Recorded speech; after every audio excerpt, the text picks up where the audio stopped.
Welcome to the Contracting Guy. This is the Contracting Guy back in the studio here in Grass Lake, Michigan. I have a veteran who sent in the following information. She says, "Hey Contracting Guy, my name is Margaretta and I'm from Georgetown, Indiana, and I have a question. My question is, I was talking to the contracting officer and they told me that I needed to know the FAR, that I needed to follow the FAR. Is that true?" Well, Margaretta from Georgetown, Indiana, I'll share some information with you in just a moment. Well, Margaretta from Georgetown, Indiana, let me answer this question with this. First off, no, there's no obligation to follow the FAR for you because the FAR is a regulation that the government must follow. The Federal Acquisition Regulation, FAR, is their regulation to follow.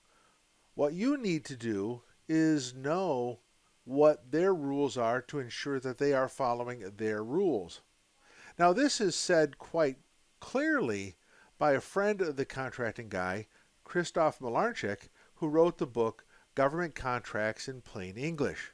I recommend that book, and that is one of the books that I give a big thumbs up to.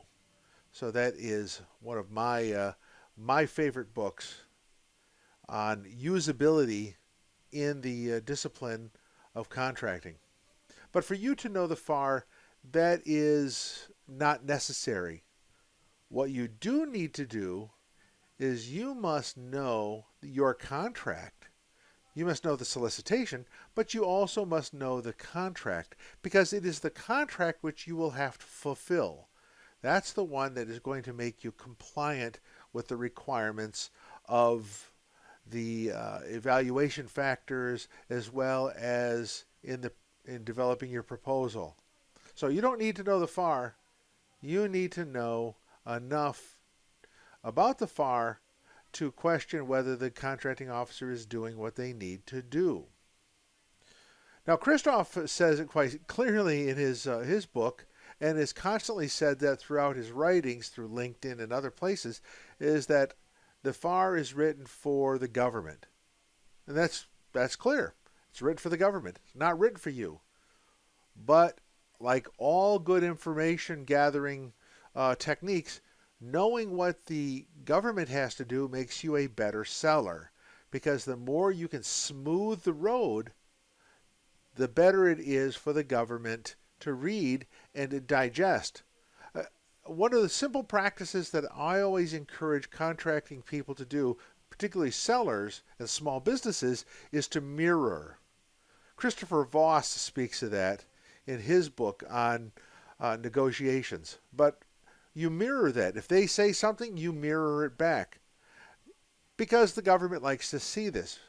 But you don't need to absolutely know the FAR chapter and verse because it's not what you're called to do. What you're called to do is meet the requirements of the solicitation and through the contract when it becomes time for you to do that.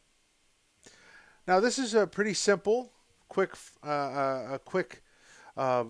information session, but by knowing this, you can focus your attention not on trying to remember what the FAR is, because that's not your job. What is your job is to know the contract.